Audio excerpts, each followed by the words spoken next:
आशा करते हैं झारखंड वासी ठीक होंगे। और फिलहाल लोकसभा का चुनाव है। चुनाव पूरे देश में हो रहा है, झारखंड में भी हो रहा है और सभी प्रत्याशी अपना ताल ठोक रहे हैं। तो इसी चुनावी समर के बीच जहां दो बड़ी बड़ी गठबंधन चुनाव लड़ रहे हैं, झारखंड के युवा एक नई राजनीतिक विचारधारा के साथ राजनीति में अपने आप को स्थापित करने का प्रयास कर रहे हैं और साथ ही साथ एक नए विजन के साथ चलने का प्रयास कर रहे हैं। और केवल उन्होंने प्रयास ही किया है कि राजनीतिक गलियारों में खलबली मच गई है और मचना भी स्वाभाविक था, क्योंकि आसान नहीं है ऐसी आइडियोलॉजी से पॉलिटिक्स करना। आसान नहीं कि 75% सैलरी आप जनता को दान देने की बात करें, उस सैलरी को भी आप जन सुविधा के कार्यों में लगाएं। ये वचन देना भी आसान नहीं कि हमारे बाद हमारे बच्चे, हमारे परिवार से ब्लड रिलेशन से कोई चुनाव नहीं लड़ेगा। अब तक लोगों ने लोकतंत्र को राजतंत्र बना के रखा है, तो इस घोषणा से भी लोगों में कहीं ना कहीं वाह की स्थिति है, हालत उनकी खराब हो चली है कि लड़का नया नया कैसा कैसा आइडिया लेके आ रहा है। तो कुल मिलाकर गिरिडीह लोकसभा पूरे झारखंड के वासी निहार रहे हैं। गिरिडीह लोकसभा की ओर तमाम युद्ध भी निगाहें डालकर बैठे हैं कि वहाँ का रिजल्ट क्या होगा। गिरिडीह लोकसभा का रिजल्ट तमाम युवाओं के सपनों को साकार करने का कार्य करेगा, युवाओं के सपनों का उड़ान देने का कार्य करेगा जो राजनीति में आना चाहते हैं। पूरे झारखंड के युवा और सभी गिरिडीह लोकसभा की ओर देख रहे हैं, निश्चय गिरिडीह लोकसभा बदलाव की ओर तैयार है। इसी बीच लगातार हम लोग संघर्ष कर रहे हैं, मीडिया के माध्यम से आपके बीच अप टू डेट है कि हम लोग कब क्या कर रहे हैं मालूम है। 5 बजे सोते हैं, फिर 8 बजे उठ कर निकल जाते हैं, 3 घंटा सोना। आज 2 दिन कंटिन्यू ईमानदारी से कह रहे हैं खाना नहीं खाए हैं। कल 3 केला खाए थे, आज 2 सेव खाए थे। तो हम लोग लगातार संघर्ष कर रहे हैं और बदले विपक्ष के लोग क्या कर रहे हैं, साजिशें कर रहे हैं। पहला उन्होंने साजिश क्या किया, चूंकि इस गिरिडीह लोकसभा में सभी वर्ग हमारे साथ हो चले हैं, सभी वर्ग के लोग लगातार चंदा दे रहे हैं। तो जो लोग चंदा दे रहे हैं वोट तो जाहिर सी बात देंगे ही देंगे। तो लेकिन एक जो मेजर वोटर होता है, अल्पसंख्यक वोट की बात आती है, तो मेजर एक बहुत ही मेजोरिटी आबादी में उनकी आबादी है। अब उस सोसाइटी को लोग लगातार दिग्भ्रमित करने का प्रयास किए। सबसे पहले उन्होंने क्या कहा कि अगर बाबू यानी जयराम बाबू जीत जाते हैं तो एनडीए में चले जाएंगे, इधर चले जाएंगे, उधर चले जाएंगे। जब हमने स्पष्ट उत्तर दिया कि हम लोग कहीं नहीं जाने वाले, जाना होता तो 13 केस है मेरा, 13 किसी की शरण में चले जाते हैं, केस से छुटकारा पा जाते हैं। तो जब हमने इस सवाल का उत्तर दिया कि हम लोग कहीं नहीं जाने वाले हैं, खुद की पार्टी बन रही है, हमारी खुद का छाप होगा और अपने आइडियोलॉजी से हम लोग आने वाले दिन विधानसभा के चुनाव भी लड़ेंगे। तो जब इस बात को लोगों ने स्वीकार कर लिया तो फिर नए तरह के हथकंडे अपनाने लगे। इसी बीच कुछ ऑडियो कॉल भी सामने आए हैं जिसमें हमारे इखलाकदा बैठे हैं और इखलाकदा के मैंने हमारे संगठन में होकर इखलाकदा का समर्थन नहीं करने की बात, इस तरह की बातें आई। तो देखिए स्पष्ट कहेंगे, इखलाकदा बगल में बैठे हैं, इनको नॉमिनेट मैंने घोषणा करने से लगभग 10-15 दिन पहले आपको नावाडी बुलाए थे और वो नावाडी जहाँ बुलाए थे वहाँ इनको यही बात कहते थे कि इखलाकदा धनबाद लोकसभा से आप लड़ने की तैयारी कीजिए। और हमने इनको कहा था कि जैसे ही आपके नाम की घोषणा करेंगे मेरा हाथ जल जाएगा। हाथ जल जाने का तात्पर्य है कि हमको आलोचना झेलना होगा, हमको अपने लोगों का ही विरोध का सामना करना होगा। तो मैंने पहला काम क्या किया था, अपना फेसबुक बंद कर दिया था, क्योंकि हमको मालूम था कि क्या घटेगा।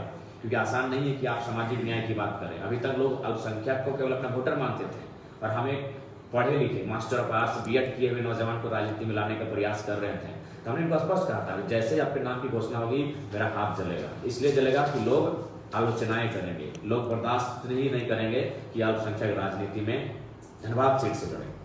तो जब वहाँ हुआ तो मैंने इनको स्पष्ट कहा था कि लगभग हमारे संगठन में ही 10 लोग हैं जो धनबाद लोकसभा लड़ना चाहते हैं, यानी बाकी जो 9 है उनसे हम सभी को आलोचनाएं सहनी होगी। और हम पर तो इतना प्रेशर बना, लास्ट में फरजान खान ने भी हमसे कहा कि भैया डिसीजन को बदल दीजिए, आप किसी को दे दीजिए टिकट, लेकिन डिसीजन को बदलिए। हमने कहा नहीं, जब इखलाकदा मैदान में आ चुके हैं, हमने एक अति पिछड़े समाज के बेटे को मौका दिया है, तो कहीं ना कहीं अब यहाँ से कुछ नहीं होगा, उनके साथ में डटकर खड़ा होना चाहिए। तो इसलिए स्वाभाविक है कुछ भीतरघात की बातें सामने आई, लेकिन हमने स्पष्ट आज के रैली में उस पहला बात उस ऑडियो से हम लोग का किसी प्रकार का कोई संबंध नहीं है। जिस शख्स की बात हो रही है उन्हें हमारे महासचिव ने उसको एक्शन में ले लिया है, फरजान खान जी ने। और मेरा उनसे हमको लगता है 4-5 महीनों से किसी प्रकार का कोई टचअप भी नहीं है, क्योंकि 4-5 बजे सोना, फिर 7 बजे उठ के चले जाना। हमारा फ़ोन खुद अभी एक फ़ोन नवाडी की टीम हैंडल कर रही है और मेरा एक फ़ोन हमारे गांव के लड़के हैंडल कर रहे हैं, यानी फ़ोन से भी मेरा नाता नहीं रहा है। तो इसलिए चूँकि लोग लगातार हमारे संगठन में जो लोग आए हैं, कुछ लोग ऐसे स्वाभाविक से हैं जो भीतरघात की स्थिति आती है। गिरिडीह में भी भीतरघात हो रहा है। बहुत सारे हमारे केंद्रीय कमेटी के पदाधिकारी हैं जो अब किसी गांव में जा रहे हैं, बोल रहे हैं कि टाइगर को तब वोट दे ही रहे हैं, 10 को 15 को खेरा तीर को दे दीजिएगा, क्योंकि उनसे उनका रिश्ता है। तो ये चीज़ें होती हैं, लेकिन हम लोग स्पष्ट कहेंगे, जो इखलाकदा का बात सामने आया है, आज रोड शो ने साबित कर दिया। और रोड शो ने क्या साबित किया ये आपको भी मालूम है, बारिश में भीग भीग कर नौजवान थे इखलाकदा। शायद ऐसा रोड शो नहीं हुआ होगा, झारखंड के इतिहास में ऐसा रोड शो नहीं हुआ होगा जो आज इखलाकदा का हुआ।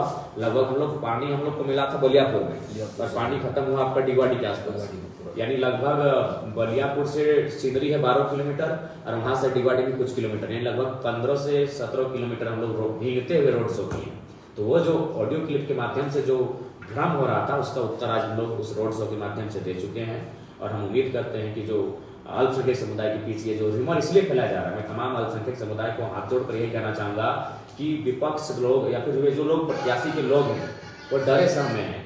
वे लगातार देख रहे हैं कि जयराम के पास हर एक लोग विचारधारा के साथ जुड़ रहे हैं, उनके साथ चल रहे हैं, उनको आशीर्वाद दे रहे हैं, तो लोग ये तोड़ने का प्रयास कर रहे थे। लेकिन आज निश्चिंत रहें, उस ऑडियो से हम जो सोशल मीडिया के प्लेटफॉर्म पर आप सुन रहे हैं, किसी भी प्रकार का कोई हमारा ना संबंध है, ना हमारा है, ना रिजवान दा का है, ना फरजान दा का है, किसी का नहीं, हमारे संगठन के किसी का नहीं। वो किसी एक का व्यक्तिगत निर्णय हो सकता है, और संगठन बहुत बड़ा होता है, संगठन एक विचारधारा का होता है, और संगठन में 1-2 व्यक्ति ऐसे हो सकते हैं जिनकी निजी सोच हो सकती है, और संगठन आज पूरी तरह से हम लोग कह देंगे इखलाकदा के समर्थन में बिल्कुल 12 नंबर हेलमेट छाप पर मतदान करके भारी मतों से विजय बनाए। कौन लोग हैं जो लगातार साजिशें कर रहे हैं और आपको डैमेज? देखिए, इसमें दोनों जो बड़े दल हमारे सामने चुनाव लड़ रहे हैं, नाम लेने की आवश्यकता नहीं है, क्योंकि देखिए उनको अपना ग्राउंड घिसकता हुआ दिख रहा है। एक 29 साल का कल का लड़का राजनीति में इस प्रकार सक्रिय हो चुका है कि उनको अपना जो विरासत था वो डैमेज होता हुआ दिख रहा है। अभी उदाहरण के लिए देखिए, टुंडी में आए थे जयप्रकाश भाई पटेल, किसके लिए आए थे कहने की आवश्यकता नहीं है। जयप्रकाश पटेल किनके दामाद है, किनके ससुर नहीं, हमको बताने की आवश्यकता नहीं है। वो आके क्या बोल रहे थे पता है कि जयराम जीतेगा तो चला जाएगा एनडीए में, बीजेपी में। जयप्रकाश भाई पटेल बोल रहे हैं। तो हम चाहेंगे कि अल्पसंख्यक समुदाय, मुसलमान कौम कम से उनसे सवाल करे कि आप कब तक बेवकूफ बनाइएगा। आप तो खुद अभी तक बीजेपी में, ठीक है, कांग्रेस से सांसद का चुनाव लड़े, लेकिन आप विधायक कहाँ से हैं? आप तो ऑलरेडी अभी तक बीजेपी के विधायक हैं। या अगर आप हार जाते हैं मैदानी चुनाव तो बीजेपी के ही विधायक रहेंगे, आपने तो रिजाइन दिया नहीं है। तो इसलिए अल्पसंख्यक समुदाय हम आपसे बार बार आग्रह करेंगे कि किसी भ्रम में क्यों आना। आप लोग पढ़े लिखे लोग हैं, प्रबुद्ध लोग हैं, समझदार लोग हैं। जेपी पटेल अगर आ रहे हैं और इस प्रकार अगर आपको भड़का रहे हैं तो उनसे सवाल कीजिएगा कि महोदय, आप भले सांसद का चुनाव लड़े हैं पंजा छाप से, लेकिन विधायकी तो आपका अभी भी फूल छाप से है, तो कब तक और क्यों बेवकूफ बनाइएगा। तो इनको इसी बात की तकलीफ है कि भैया हम एक नई आइडियोलॉजी के साथ पॉलिटिक्स करने आए हैं। एक चर्चा खास करके अल्पसंख्यक गांव में बहुत तेजी से फैल रहा है कि आप जीतने के बाद बीजेपी में चले जाइएगा। नहीं, क्यों वोट देंगे आपको? देखिए, हम इस बात का हजारों बार खंडन कर चुके हैं और आज पुनः खंडन करेंगे। देखिए, आज मेरे ऊपर, ये मेरे साथी जानते हैं, उनसे जब चुनाव खत्म हो जाएगा हम बकायदा बहुत सुंदर इंटरव्यू दिलाएंगे उनसे। 4 दिन 5 दिन हम नदी के किनारे, जंगल में, वन में रह के बिताएं, यानी कितना परेशानी में, कितना दुविधा में पूरा सिस्टम लगा था हमारे पीछे। तो अगर हमको कहीं जाना था तो इस मुश्किल परिस्थिति में जाना था। जब हम चुनाव जीत जाएंगे तो क्यों जाएंगे, वो तो मेरा चुनाव जीतने के बाद तो हम एक पावर में आ जाएंगे। अगर हमें कहीं जाना था तो मुसीबत में है, अभी 13 केस है, और उसके बाद अगर कहीं जाना था तो हमें क्या टिकट का ऑफर नहीं था, दोनों राजनीतिक दलों से ऑफर था, तो हम ये परेशान होकर इंडिपेंडेंट लड़के क्यों जाते यार। उनका चिंबल है, आज 40 साल 50 साल 100 साल पुरानी पार्टियां हैं, लड़ लेते उनसे। तो ये भ्रम है, हम लोग जीतने के बाद कहीं नहीं जाने वाले हैं। झारखंड राज्य में जो विधानसभा का चुनाव होगा वहां मजबूती के साथ लड़ेंगे और अपनी पार्टी और अपने सिंबल से। बीजेपी में नहीं जाएंगे, किस तरह से लोगों का दिल जीतिएगा? मन कंफ्यूज है। देखिए, आइडियोलॉजी पहला बात है, जो वर्तमान युग की आइडियोलॉजी है वो कैपिटलिज्म को लेकर है, और हम एक फार्मर का बेटा है और लगातार हम जमीन की बात करते हैं, और वो लगातार जमीन अधिग्रहण की बात करते हैं। तो आइडियोलॉजी से कभी कोई हट नहीं सकता है। हमारी आइडियोलॉजी जो महत्वपूर्ण है वह है जमीन को लेकर। मतलब जनता को भी लग रहा है कि आप चुनाव जीत रहे, तभी ना बोला जा रहा हाँ, है बिल्कुल, कि चुनाव कि बीजेपी में आप चले जाइए। बिल्कुल चुनाव हम जीत रहे हैं और स्पष्ट है, हम जहां से जीत के जाएंगे वहीं रहेंगे। मैं अपने खुद के दल से जीत के जाऊंगा। हम लोग पहला बात की हमारी भाषा में कहावत है चौटे चार, तो हम चौटे चार की राजनीति करने नहीं आए हैं।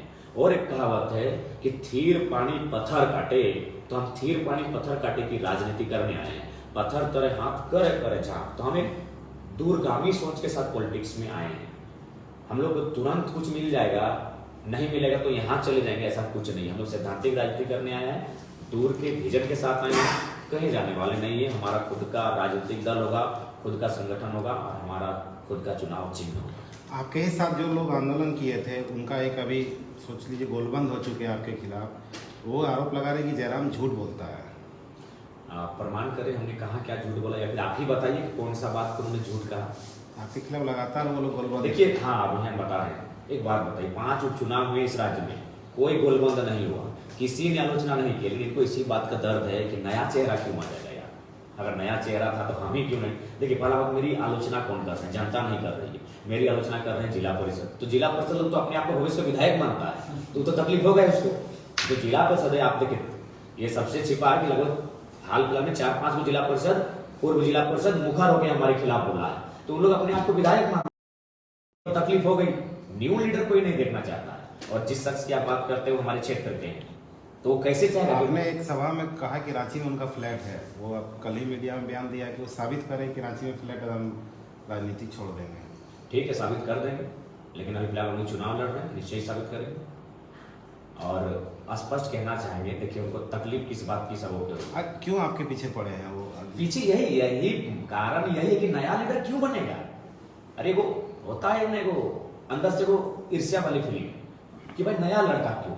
अच्छा एक बात बताइए, कल को अगर मथुरा महतो का बेटा विधायक बन जाएगा, रविंद्र पांडे जी के बेटा विधायक बनते बनते वहां सेकंड में रह गए, कल को जगन्नाथ बाबू के बेटे विधायक बन जाएंगे, क्या ये लोग गोलबंद होंगे? नहीं होंगे, क्योंकि माइंडसेट है कि उसका बेटा बने, कोई दिक्कत नहीं है। लेकिन ये नया लड़का बन रहा है, ये नया लड़का नहीं बनना चाहिए। अगर वो बनेगा तो हम क्यों नहीं बनेंगे। यहाँ ये माइंडसेट हो रहा है, ये भाव झलक रहा है। बोल तो रहे कि अगर नेता का बेटा नेता बन जाएगा कोई दिक्कत नहीं। अभी देखिए अनुपमा मैडम लॉन्च हो गई, किसी को दिक्कत नहीं हुआ, ना कहीं गोलबंदी हुआ, ना किसी ने मीडिया में बयान दिया। लेकिन जयराम महतो ने कदम रखा ही अगर की हालत खराब है। तो ये एक 3 इडियट की कहानी, इंसान की जो अंदर की एक फीलिंग होती है। कुछ सवाल कर रहे राज पटेल की अभी भी जेबी केसेस में है, जो डुल्लू महतो के लिए वोट मांगे। देखिए नहीं, उनसे हमारा कोई वास्ता नहीं रहा, वो अपना स्वतंत्र है। देखिए हम तो पहले बोलेंगे कि हर एक दल में भीतरघात चुनाव में हो जाते हैं, लेकिन हमारा दल अभी नया नया है। तो क्या वो भी टिकट के दावेदार थे? नहीं मिला। टिकट के दावेदार थे, टिकट के दावेदार में उनका भी नाम था, पर हम तो इनको पहले बोले थे कि 10 लोग हैं, 9 लोग सीधे एकदम हम लोग को खुला। तो क्या इस वजह से आशीष महतो का भी मैंने आपके खिलाफ षड्यंत्र रच रहा है? देखिए कुछ और भी कारण हो सकता है, उनका अपना व्यक्तिगत कारण हो सकता है, कुछ भी हो सकता है। उनका इंटरव्यू खुद लेंगे, लेकिन हमारा उनसे उस ऑडियो से, उस बातचीत से किसी प्रकार का कोई संबंध नहीं है। कुछ लोग कह रहे हैं कि आप चुनाव जीतने के बाद अरविंद केजरीवाल की तरह बदल जाएंगे। देखिए हम लोग बदलने वाले नहीं है भैया, 12 को बीमारी ले ली, अगर बदलने का रहता तो कम से कम जान बचा के चलते। आज तो हम लोग कभी कैमरा से बाहर गए ही नहीं, आज 2 को सेव खा के। बहुत झूठ बोलते हैं, यही बात तो बोल रहे लोग, बहुत आप झूठ बोलते हैं। कैसे झूठ बोलेंगे, पूरा दुनिया देख रही है, हम लोग क्या झूठ बोलेंगे। अखलाक का सामने है कुछ बिल्कुल सही बात। ये अच्छा ठीक है, उतना छोड़िए, आप क्या खाए हैं? आज हम भी खाए, ये तो 2 खाए, हम तो 1 खाए। कोई किसी को जगह ही नहीं मिला। अरे भाई पूरे 4 विधानसभा घूमे हैं, कहाँ बैठना है? आप क्या खाए हैं? वही एक सेब खाए, बस वही हम लोग को सेव ला के दिया गया, सभी था, उसी लोग ला करके दिया। हाँ, कुछ सवाल। जैसे कि अभी कुछ लोग पूछ रहे थे आपसे कि आप जीतने के बाद बीजेपी में चले जाएंगे, वैसे ही फील्ड में कुछ लोग ऐसा भी बोलते हैं कि जीतने के बाद आप कांग्रेस में चले जाएंगे। उन लोग क्या आपके खिलाफ एक षड्यंत्र के तहत एक दूसरे से मिले हुए हैं? जैसे कि कुछ लोग ये भड़का रहे हैं कि वो कांग्रेस में चला जाएगा और कुछ लोग कह रहे हैं कि बीजेपी में चला जाएगा। इसके पीछे आप खंडन करना चाहेंगे? समाज में 2 तरह के नहीं, ये बात सही है, लोगों का भ्रम का मायाजाल फैलाया जा रहा है। कुछ लोग तो ये भी कह रहे हैं कि जेएमएम से इसका नजदीकी है, इसके पिताजी जेएमएम के आंदोलन का मैंने उसी बैनर तले आंदोलन किए हैं। आप भी जेएमएम के लिए वोट मांगे? हाँ ये सच्चाई है, लेकिन अभी तो हम लोग ऐसा कुछ नहीं है। हम लोग स्पष्ट कहना चाहेंगे कि हम लोग का राजनीतिक दल तैयार हो चुका है, हमारा रजिस्ट्रेशन लगभग प्रक्रिया अंतिम पायदान पर है।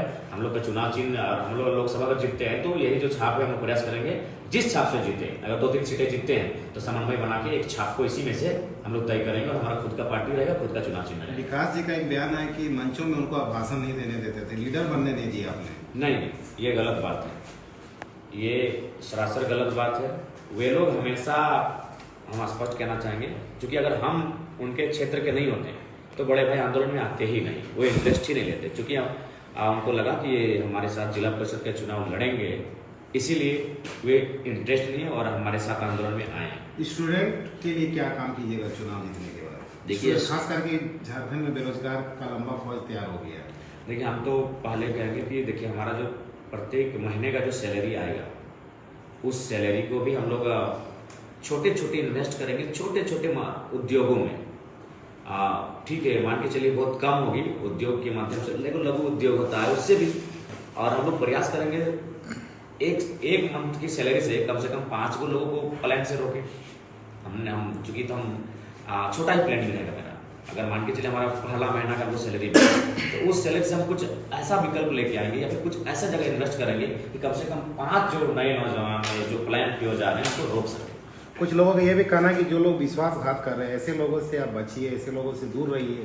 नहीं, क्यों नहीं आप हम क्यों नहीं संभाल पा रहे हैं? लगातार आप अपने ही लोगों के साजिश में शिकार हो जा रहे हैं। हाँ, महत्वाकांक्षा लेकर आए हैं, बहुत सारे लोग महत्वाकांक्षा लेकर आए हैं और मेरे नाम का बहुत सारे लोगों ने इस्तेमाल भी किया है, मेरे नाम को भुनाने का भी काम किया है। और हम देखिए, हम बहुत दिल के सरल इंसान हैं, बहुत। मैंने आज जो भी आरोप प्रत्यारोप लग रहा है या जो साजिशें हो रही है, कहीं ना कहीं आपके ही इर्द गिर्द के लोग की वजह से हो रहा है। जी, मेरे इर्द गिर्द के लोग वजह। देखिए, बात है कि नया नया राजनीतिक दल है, हमें खासकर हमारे फरजान बाबू गांव के बगल के बार बार बोलते हैं भैया वहाँ वे धोखा दे रहे हैं, वहाँ वे गलती कर रहे हैं, वहाँ वो मैंने गद्दारी हो रहा है आपके साथ, वहाँ आपके साथ ये हो रहा है। खान साहब छोड़िए, इग्नोर कीजिए, नई पार्टी है, नए लोग हैं, क्या कर सकते हैं, अभी थोड़ा समय लगेगा, लेकिन समय के साथ ये लोग बदलेंगे। कभी कभी होता है, देखिए हम कभी देखें कि गाड़ी में बैठे हैं, बेटा हम बात गाड़ी में डिस्कस किए, वो बात कोल्हान चला गया, कोल्हान से फिर हमको फोन आता है कि आप गाड़ी में बैठ के मेरे बारे में क्या बोले। अब बताइए, वहां से ये बात लीक हो जाता है। तो ये चीजें हैं कि मेरे साथ रहने वाले लोग भी कहीं ना कहीं कभी ना कैसे कभी आइडेंटिफाई कीजिएगा वो अपने लोगों की कि आपके समय विश्वास के साथ आइडेंटिफाई होते जाएंगे और समय के साथ सारी चीजें रिफ्रेश होती जाएंगी। बोकारो में पीजी कॉलेज नहीं कर रहे लोग, इसके क्या कीजिएगा? जी, हमारा तो रहेगा कि हमारा जो क्षेत्र है उसमें एक बढ़िया अस्पताल का डिमांड होगा, एक बढ़िया कॉलेज का डिमांड होगा और बाकायदा जो SNMCH है, हम चाहेंगे कि अपने फंड से उसको सुदृढ़ किया जाए। कुछ उसकी लोग हालत को कहना है कि आप सामाजिक न्याय का बात करते हैं, लेकिन जनरल को क्यों नहीं टिकट दिए? देखिए, हम बार बार कहेंगे जनरल को हम लोग गोड्डा प्रीफर किए थे, लेकिन कोई आएगा तब तो। हमारे जो जनरल साथी हैं उनको हमने कहा था कि आप एगो वहाँ से प्रत्याशी खोजिए। एक चीज़ हमारा छूट रहा है जनरल कैटेगरी का, और ये भी कहा था कि SC कैटेगरी छूट रहा है, कोलांग खोजिए, लेकिन समय वो चला और कोई तैयार करके नहीं दे पाए। तो निकट भविष्य में जो है चीज़ें वो दूर हो जाएंगी।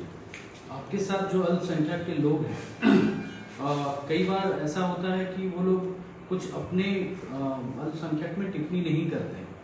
जैसे बार बार उन लोगों का कहना है कि आप हमेशा दूसरे कास्ट में ज़्यादा समय दिए, अल्पसंख्यक का ध्यान नहीं दिए। क्या ये सच्चाई है? नहीं, अल्पसंख्यक वर्ग की अगर बात कीजिएगा तो आज हमको लगता है साये की तरह रिजवान भाई हमारे साथ चले हैं। जहाँ रिजवान नहीं रहे वहाँ फरजान हमारे साथ रहे हैं, ख्वाजा दावी कभी रहे हैं, इनामुल्लाह रहे हैं, 1 लाख जीतों के प्रत्याशी। तो ये केवल आरोप है, हमारे साथ हमेशा चले हैं। हमको नहीं लगता है कि कोई ऐसा कार्यक्रम है जहाँ हम अकेले हों, रिजवान जी ना हो, फरजान जी ना हो। फरजान जी का बार बार नाम लेते हैं, वो आपको बहुत करीब माना जाता है, लेकिन उसको बाहर ही बोला जाता है, सिवाय नहीं, ये निराधार आरोप है। ये आप ठीक है, चुनाव के बाद उनका हथियार के साथ हमारे पेज से ही हम लाइव करते हैं। अब अचानक एक बयान आपका रहा कि मैं बाहरी बिक्री नहीं करता हूँ। नहीं, बयान नहीं, उस बयान को आधार लिखा गया है। हमने ये कहा कि हमारी लड़ाई बाहरी बिक्री की नहीं है, हमारी लड़ाई झारखंडियत की है। तो जो बाहर के लोग हैं वो एक्सेप्ट कीजिए झारखंडियत को। जिस प्रकार तमिलनाडु में हमारे लोग रहते हैं, खाते हैं, जिस प्रकार महाराष्ट्र में हमारे लोग रहते हैं, खाते हैं, आपका यही स्वागत है। लेकिन आप यहाँ के सुख सुविधाओं पर, यहाँ के राज्य की जो नौकरियां हैं उन पर अगर अधिकार कर लीजिएगा, क्षेत्र राज कीजिएगा, तो वो चीज़ हमें मंजूर नहीं। बोकारो विस्थापित का बहुत हालत खराब है, परदेसी लोग हावी हो गया, क्या बोलिएगा? देखिए, सदन में जब हमारी उपस्थिति होगी तो कहीं ना कहीं विस्थापितों को बल मिलेगा और विस्थापितों के साथ हम स्टैंड करेंगे। जैसे कि लोग कहते हैं कि आप किसी जाति विशेष पे काम कर रहे हैं, ये आप पे आरोप है। लेकिन जैसे कि आपने 8 संसदीय चुनाव लड़ाया है, तो आपने अलग अलग सभी, जैसे कि पता है कि सभी जगहों पे अलग अलग आपने कास्टिज्म पे काम किया है, सभी संसद अलग अलग जाति वर्ग के हैं। तो इस पे आप क्या ऐसा कोई गेम खेले हैं सभी जाति को देकर, या आपका अपना ऐसा सोचना है? देखिए, मेरा सोच है कि सामाजिक न्याय का मतलब वही है कि सबको अवसर देना। अगर उनको अवसर ही नहीं मिलेगा तो फिर कैसे आएंगे? अगर हम कास्टिज्म करने की बात करते हैं तो हजारीबाग में हम किसी कुर्मी को देते हैं, क्योंकि वहाँ जो मेरा मानते हैं वो कोयरी हमारे ज़्यादा है, लेकिन कोयरी फील्ड में हमारा आंदोलन पहुँचा नहीं था, और मैक्सिमम जो हमारा आंदोलन था वो कुर्मी फील्ड में था। और अगर हमारा जरा सा भी ऐसा सोच होता तो नहीं, हमने कहा नहीं भाई, सबको सहयोग करना चाहिए, पढ़े लिखे उम्मीदवार हैं, उनके साथ हम गए। वहाँ भी लोगों ने जिस प्रकार यहाँ इकलाकता के साथ बात आया, वहाँ भी 2-4 लोगों ने इस प्रकार कहा। हमने सारी चीज़ों को कहा, केवल हमें जाल में ट्रैप करने के लिए, हमसे जनता को दूर करने के लिए कास्ट चीज़ों को लेके आते हैं। हम लोग सामाजिक न्याय के पक्षधर हैं, और जिनको भी हमने प्रत्याशी बनाया है, मनोज यादव जी अच्छे वक्ता रहे हैं, अच्छे नेता रहे हैं, संजय मेहता जी बहुत अच्छे पढ़े लिखे काबिल व्यक्ति हैं, उनका पास्ट से वो किसी को कोई मतलब नहीं। जो प्रेजेंट में हमारे साथ है बहुत सुंदर लड़के हैं, बहुत अच्छे हमारे भाई स्वरूप हैं, दीपक गुप्ता जी सब अच्छे हैं, और आने वाले दिन हम लोग फ्यूचर में जो पॉलिटिक्स में जाएंगे तो अच्छा करेंगे। अचानक रात को क्यों प्रेस कॉन्फ्रेंस करना पड़ा आपको? एक्चुअली हम लोग 3 बजे क्या आपको भी डर सता रहा है? नहीं, डर कुछ भी नहीं सता रहा है। देखिए, कभी कभी प्रेस होना चाहिए, बिना प्रेस का पॉलिटिक्स कैसे करेंगे? तो अभी हम अगर अपना 10 दिन की शेड्यूल बताएंगे तो कोई दिन ऐसा नहीं है कि हम 4 बजे बहुत पहले सोए। हम कैसे प्रेस के साथ आए? उतना छोड़िए, अभी हम दैनिक जागरण के पास हम इंटरव्यू के लिए जाएंगे, क्योंकि आज पहली बार है कि हम 11 बजे अपने कार्यक्रम को समाप्त किए हैं, तो इसलिए हमको लगता है कि प्रेस के साथ बैठना चाहिए। अभी हम दैनिक जागरण के इंटरव्यू में जाएंगे, वहाँ उनको इंटरव्यू देने का काम करेंगे। अब लगातार युवा कह रहे हैं कि आप हमारे आखिरी उम्मीद हैं, आप कुछ आपके ही साथी लगा रहे, इससे आप युवाओं को ठगने का काम कर रहे हैं, भावना का कार्ड खेल रहे हैं। नहीं, कोई ठगने काम नहीं, हम तो न्यू पॉलिटिक्स लेके आए हैं। क्या हम ठगेंगे? ठगा उन्होंने। अरे भाई, भावना वाला कार्ड खेल रहे हैं आप। मेरे साथियों को कहिए, पहला बात तो साथी नहीं, कहा का साथी भाई, वे महत्वाकांक्षी लोग थे। वे चाहते थे कि हम उनके इशारों पर, उनके चरणों को छू कर चले, इंडिपेंडेंट ना चले। तो उनको कहिए कि अगर आलोचनाएं करनी है तो जो 15 साल से उनके खिलाफ एक सवाल नहीं बोल पाते हैं, जो 15 साल से राजनीति की उनके खिलाफ उनका सवाल ही नहीं है, तो ये नहीं लगता है कि ये लोग भ्रम कौन फैला रहा है, लोगों में मिसअंडरस्टैंडिंग का कम्युनिकेशन गैप मैंने वे ना कर रहे हैं। अच्छा, जीतने के बाद आम लोग आपसे कैसे मिलेंगे? 5 साल जिस तरह सांसद गायब रहे क्षेत्र से, लगातार विरोध, हमारा उसके लिए आपको कहाँ लोग खोजेंगे? मानटा में मिलेंगे कि दिल्ली में रहेंगे? बता रहे दिल्ली में सिर्फ जब सत्र चलेगा उस समय जाएंगे। हमारा प्रखंड का, हर एक प्रखंड में कार्यालय होगा, और उस कार्यालय के इर्द गिर्द एक खूबसूरत सा जंगल या फिर खूबसूरत सा खुला मैदान खोजेंगे, और सोशल मीडिया में जिस दिन वहाँ जाएंगे या फिर अपना रूट शेड्यूल डाल देंगे एक सप्ताह का, कि 1 तारीख को TAP हाई स्कूल ग्राउंड में, तो 2 तारीख को पुत्रीगढ़ी परासनाथ के नीचे, तो 3 तारीख को मधुबन के अपोजिट साइड, और वहाँ जनता इतना से इतना समय। जयराम जी, कई क्षेत्रों में, आप ही के क्षेत्र में रिपोर्टिंग कर रहा था, यहाँ जनता को इतना डराया धमकाया जा रहा है कि जयराम जी को वोट अगर दीजिएगा तो आपका पेंशन बंद कर देंगे, राशन महिला समूह का मैं बात करना लोन बंद कर दूंगा, और कहीं सिजवा क्षेत्र से भी एक खबर आई है कि बिजली काट दी जाएगी। बिल्कुल। सबसे पहले ये राजगंज महिला समूह वाला मैटर राजगंज से आया कि राजगंज में वो है थोड़ा सा नेता। तो पहला बात तो राजगंज से जो दीदी लोग हैं, किसी भी प्रकार का चावल राशन कोई बंद नहीं करेगा, वो केंद्र सरकार की योजना है। और दूसरी बात है, सरकार किसी की रहे, आपका जो योजना है वो आप तक पहुँचेगा। लोन का जहाँ तक विषय है वो भी आपको कोई डिस्टर्ब नहीं करेगा, और जो भी विषय सामने आ रहे हैं वो किसी एक जिला परिषद और मुखिया टाइप के नेता की बस की बात नहीं है। और वे अगर कह रहे हैं कि वो हार जाएंगे तो आखिर जीतेंगे हम अगर जीत जाएंगे फिर चिंता ही क्या कर रहे हैं। एक क्वेश्चन रिजवान से हम लोग कि रिजवान सुनने के अल्पसंख्यक थोड़ा सा कंफ्यूजन में है कि ये पार्टी बीजेपी की तरफ जाएगी, कांग्रेस की तरफ, आप क्या बोलना चाहेंगे? नहीं, हमारे केंद्रीय अध्यक्ष महोदय ने साफ कहा, और मेरी ये पहली कॉन्फ्रेंस के माध्यम से ऐसा नहीं कि हमारे जो केंद्रीय अध्यक्ष जी या हमारी पार्टी के जो लोग हैं ये पहला बार इस बात को रख रहे हैं। इससे पूर्व के आप स्टेटमेंट को देखोगे तो पता चलेगा कि कई एक बार मंच के माध्यम से हो या फिर मंच में कई एक बार हमारा प्रेस कॉन्फ्रेंस हुआ है।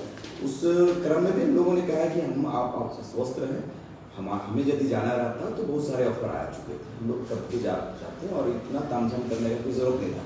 लेकिन ये अफवाहें फैलाई जा रही है, जैसे कुछ लोग हैं, कुछ राजनीतिक दल के लोग हैं जो ये चाहते हैं कि एक युवा की भागीदारी दिल्ली में, जहाँ पर देश के जनप्रतिनिधियों को चुना जाता है, जनप्रतिनिधि चुनकर उस सदन में जाते हैं, वहाँ पर एक गरीब का बेटा ना पहुँचे।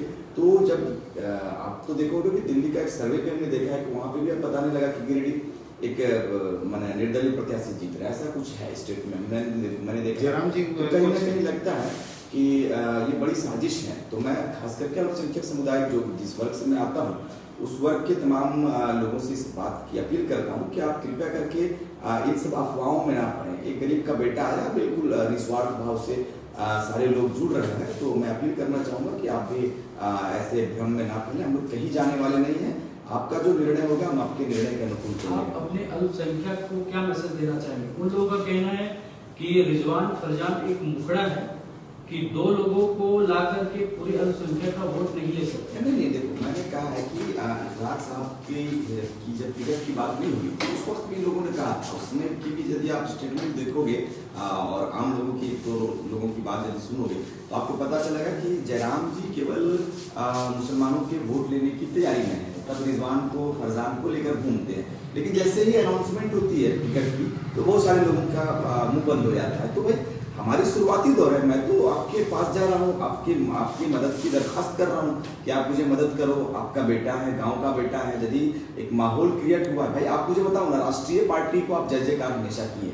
मैं अभी भी मैंने हमारे कार्यक्रम में केंद्रीय अध्यक्ष महोदय ने साफ कहा कि भाई आप दरी बिछाने का काम कर रहे हो, मैं स्थान देने का काम कर रहा हूँ, तो निर्णय आपको लेना है कि आपको क्या करना है। रिजवान जी, क्या लग रहा है आप लोग जीत के करीब हैं, इसलिए इस तरह का गुमराह किया जा रहा है? बिल्कुल बिल्कुल सर, मैंने कि कहा आप लोग का वोट पड़ जाने से ये जीत जाएंगे? नहीं, बिल्कुल ये क्षेत्रीय पार्टी तो हमारे अगल बगल भी नहीं है। हमने कहा कि हमने शुरुआती दौर में हमने सोचा कि कुछ ये लोग रहेंगे टक्कर में, लेकिन जैसे ही जनसैलाब दिखने लगा और जैसे ही हमारे रणनीति बनाने वाले जो रोडमैप बनाने लगे और जिस तरह का दौरा हमारे हर एक जाति वर्ग के लोगों ने चालू कर दिया, जैसे हमारे आदिवासी भाइयों ने भी अपनी कैंपनिंग कुछ गिरिडीह में किया है, हजारीबाग में किया है, तो ये बड़ा सा माहौल हम लोगों ने क्रिएट किया दादा। हम लोग बिल्कुल ये नहीं कह सकते कि हम बहुत बड़े अनुभवी हैं, हमने एक शुरुआत किया है और उस शुरुआत के क्रम में हमने एक बेहतर रिजल्ट। अल्पसंख्यक भाई ने आपसे सवाल किया है कि सीसी और एनआरसी पर आपका क्या स्टैंड है? तो देखिए, हमने स्पष्ट कहा है कि जब हम लोग सेंटर पर जाएंगे, हम लोग एक लर्नर,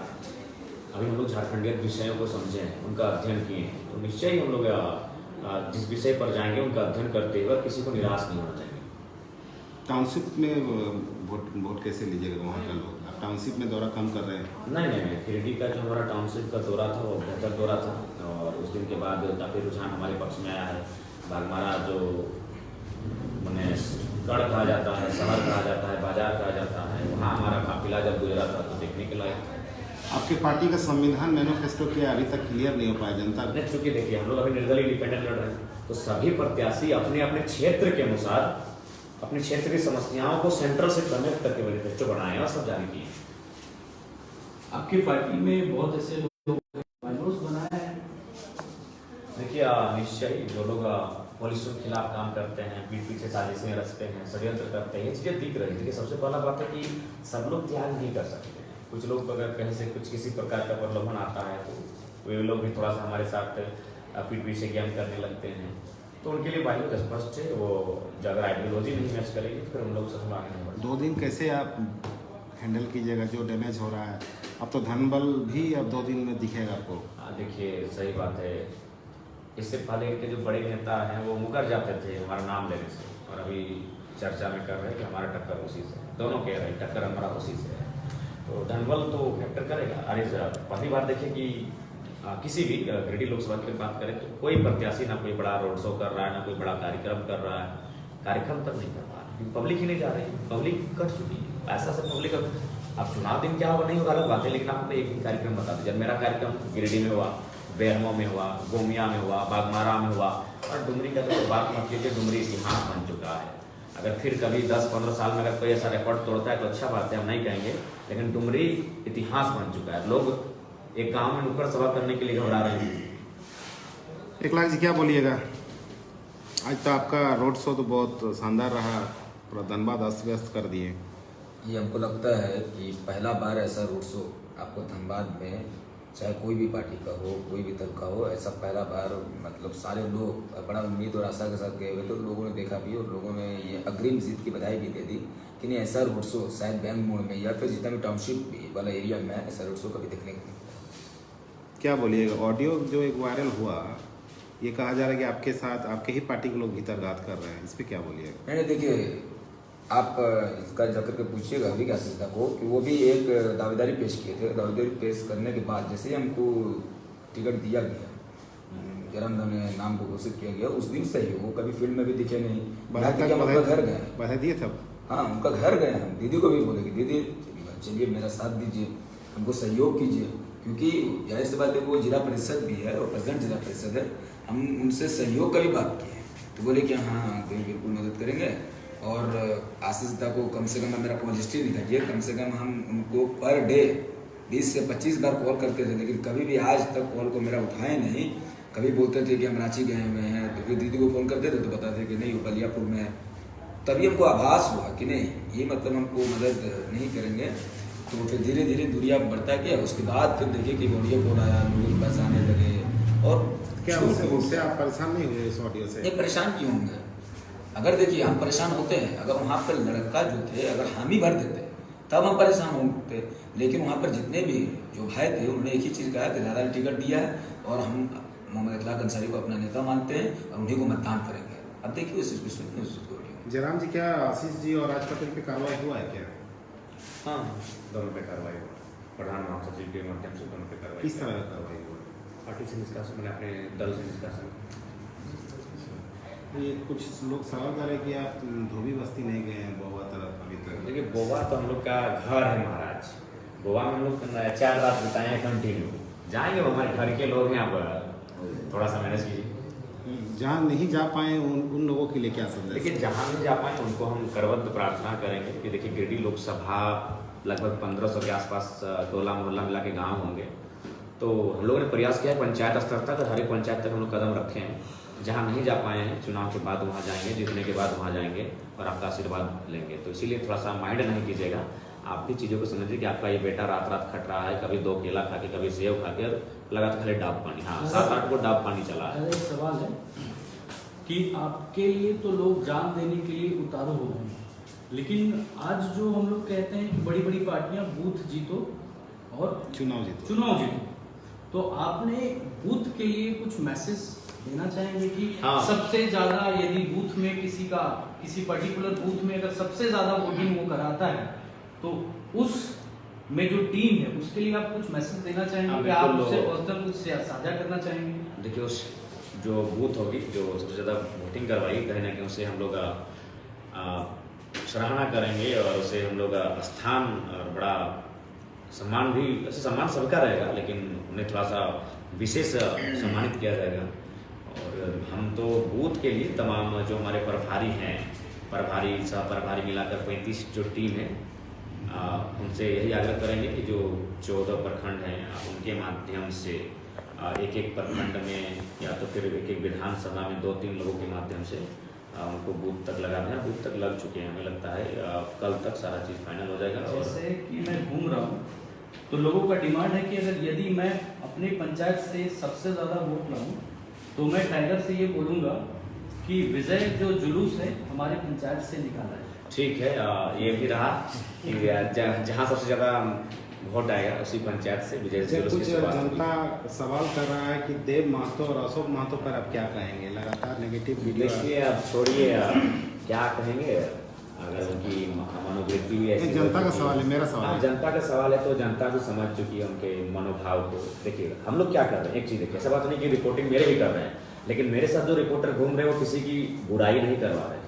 और बाकी नेता क्या कर रहे हैं, वो अपनी अच्छाई कहाँ करा रहे हैं, आप भाषण ही कहाँ दे रहे हैं। सीपी साहब, एमपी साहब दोनों भाषण ही कहाँ दे रहे हैं, श्री मोहतराम मातोश्री प्रकाश चौधरी भाषण ही कहाँ दे रहे हैं। वो उनके साथ जो रिपोर्टिंग करने वाले लोग हैं वो हमारे खिलाफ लोग को तो वो खोज रहे हैं और हमारे लिए गालियां बकवा रहे हैं। और हमारे से अच्छा बात नहीं, यूट्यूबर हमारे साथ भी हैं, लेकिन वो केवल हमारे आइडियोलॉजी को शेयर कर रहे हैं, हमारी वीडियोज बना रहे हैं, हमारे भाषणों को बना रहे हैं। हम अपने पॉजिटिव चीजों से चुनाव जीतना चाहते हैं, वे लोग हमारा नेगेटिव करवाना चाहते हैं। और हमारा नेगेटिव कैसे होगा भैया, हम अभी मुखिया नहीं बने।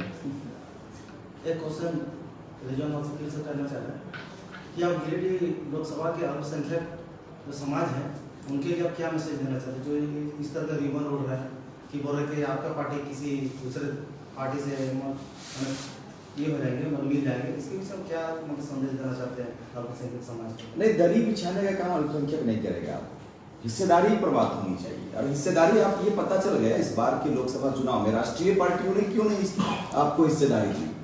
आप भाई 14 लोकसभा में आपके पूर्वजों ने झंडा ढोया है, आपके पूर्वजों ने दरी बिछाया है, जय जयकार किया है, जिंदाबाद किया है। अब यदि नए पीढ़ी के लोगों ने ये निर्णय लिया है, नए पीढ़ी के लोगों ने ये प्रण लेते हुए कार्य करने का एक बड़ा सा कदम को उठाने का काम किया है, तो मुसलमानों से भी मैं अपील करूंगा, जिस समुदाय से मैं खुद आता हूँ, मैं चाहूंगा कि भाई आप एक नए युग के साथ में जिस युग का आरंभ हो रहा है, तो मैं चाहूंगा कि इस संग्राम में आप अपने योगदान को देने का काम करें और मेरे मनोबल को बढ़ाएं। आप देख लीजिए इखलाक अंसारी साहब एक शिक्षित हम लोगों ने प्रत्याशी देने का काम किया है और बेहतर हमारा एक बेहतर कदम को हमने बढ़ाने का प्रयास किया है। यदि आप हमारे मनोबल को तोड़ दोगे तो मैं पूरे चैनल के माध्यम से, आप तमाम पत्रकार लोकतंत्र के चौथे स्तंभ के माध्यम से झारखंड वासियों को, गिरिडीह वासियों को ये अपील करना चाहूंगा कि भाई हम कल के बच्चे हैं, आपके घर परिवार से हैं, गाँव के बच्चे हैं। यदि आप हमारे मनोबल को आज नहीं बढ़ाते हो तो भविष्य में राज्य के अंदर, राज्य के भीतर नौजवान की कभी भी जिम्मेदारी लेना नहीं स्वीकार करेंगे और ना कभी आगे आकर राज्य की और समाज के कर्तव्यों को निष्ठापूर्वक निर्वहन करने का प्रयास करेंगे, कभी नहीं चाहेंगे। इसलिए आपसे अपील है, आप तमाम चैनलों के माध्यम से अपील करना चाहेंगे तमाम समाज को, अपने विशेषकर मुस्लिम समुदाय को भी और झारखंड वासियों को भी, कि आप एक नए युग के और बढ़े हुए हैं, तो आप कृपया करके जयराम महतो जी का, हम तमाम क्रांतिकारी युवाओं का, बहनों का आप साथ दें और एक बेहतर झारखंड के निर्माण के लिए हमें आगे बढ़ने का एक आशीर्वाद देने का। मैं स्पेशली टाइगर जयराम महतो से सवाल करना चाहेंगे। लोगों का ऐसा मानना है कि टाइगर जयराम महतो किसी को लीडर नहीं बनाना चाहता है, वो सिर्फ 2-4 लोगों को लीडर बना के वो चुपचाप है, जबकि आने वाले विधानसभा में 81 विधानसभा है। देखिए ये भी एक भ्रम की स्थिति में लोग लाना चाहते हैं। आखिर लीडर बनाया किसने? आज 2 साल में जितना लीडर मैंने बनाया उतना किसी ने बनाया। आज रिजवान जी राज्य लेवल के लीडर, अखलाक जी एक जिला, लगभग तो एक धनबाद जिला मानिए कम से कम 2-3 जिला, यानी एक प्रमंडल लेवल के लीडर तैयार हुए हैं। तो लीडर तो लगातार रोज बन रहे हैं, रोज नए नए नेता हमारे टीम के माध्यम से, हमारी आइडियोलॉजी के माध्यम से बन के तैयार हो रहे हैं। तो इसलिए वो केवल एक भ्रम की स्थिति है। लीडर हर कोई बनेगा, या हर किसी को लीड करने का अवसर दिया जाएगा। झारखंड में सरकारी अस्पताल की हालत कैसे सुधारिएगा? नेता तो कभी हुलकने जाता नहीं, तो जीतने के बाद क्या अभी वही दिशा पे चलेंगे? नहीं, हम लोग उस हिसाब पर नहीं चलेंगे, वहाँ पर हम लोग अच्छा काम करेंगे। किस तरह से अच्छा काम करेंगे? देखिए लोग पहले बार स्वीकार नहीं हम लड़ना। जब अस्पताल का विषय आएगा तो जो शिक्षा जगत से जुड़े हुए बुद्धिजीवी हैं उनसे कम से कम 2-3 दिन का डिस्कशन होगा। जो चीज़ें वे बताएंगे उनको डायरी में नोट किया जाएगा और उसके बाद इम्प्लीमेंट कैसे करेंगे उन चीज़ों पर चर्चा किया जाएगा और फाइनली काम करेंगे। जो कार्यकर्ता आपके लिए दिन रात अभी मेहनत कर रहे हैं उनको किस तरह से आप हौसला बढ़ाएंगे? क्योंकि वो लोग कह रहे हैं कि अब बोरा खुलने वाला है। हाँ, हमारे कार्यकर्ता आप निश्चिंत रहें, कोई बोरा खुले चाहे खुल जा सिम, आप निश्चिंत रहें, अपने बूथ को एकदम पहरेदारी की तरह पहरा देते रहें और निश्चय आपसे बूथ में जितने हमारे कार्यकर्ता, बूथ में पहरा देना है कि रात को?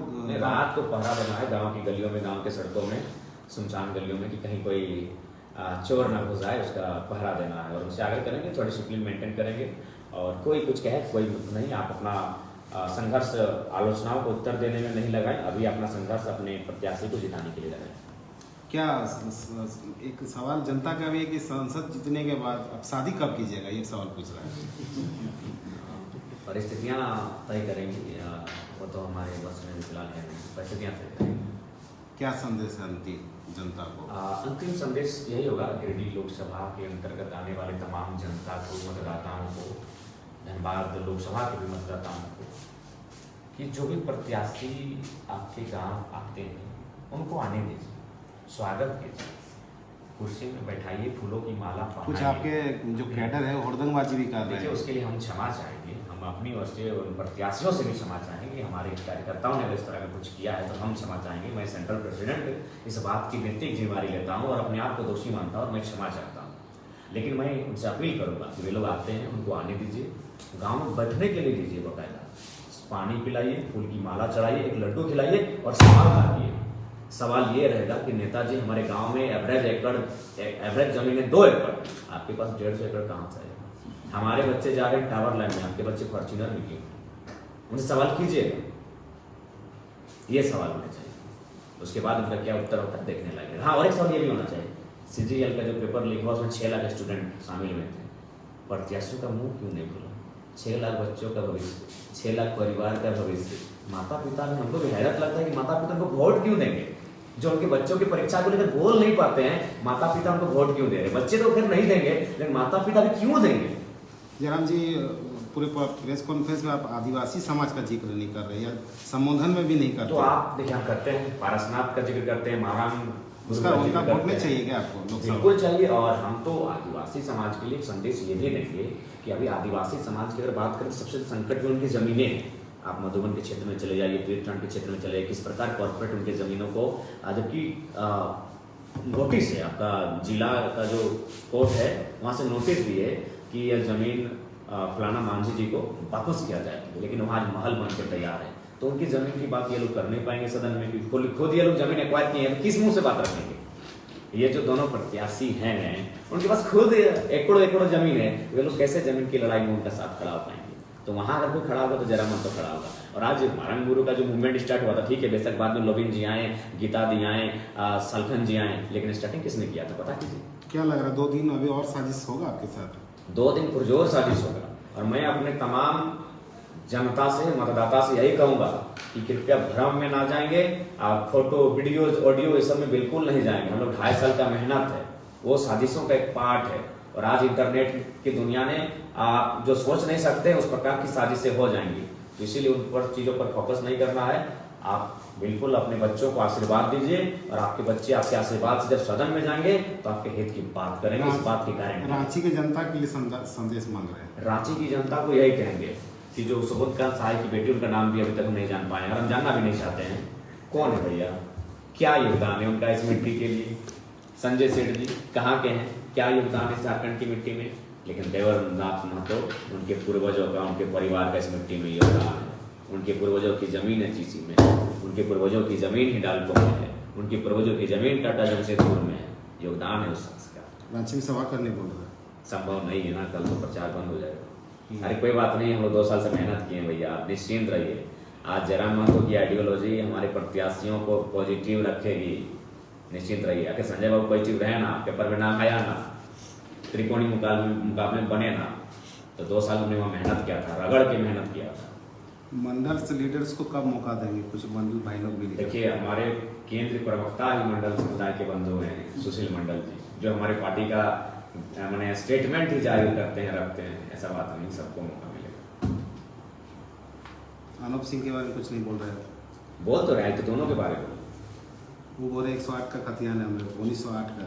ठीक है, दिखा दें जो नहीं बोलेंगे बिल्कुल दिखा दें। चलिए, धन्यवाद।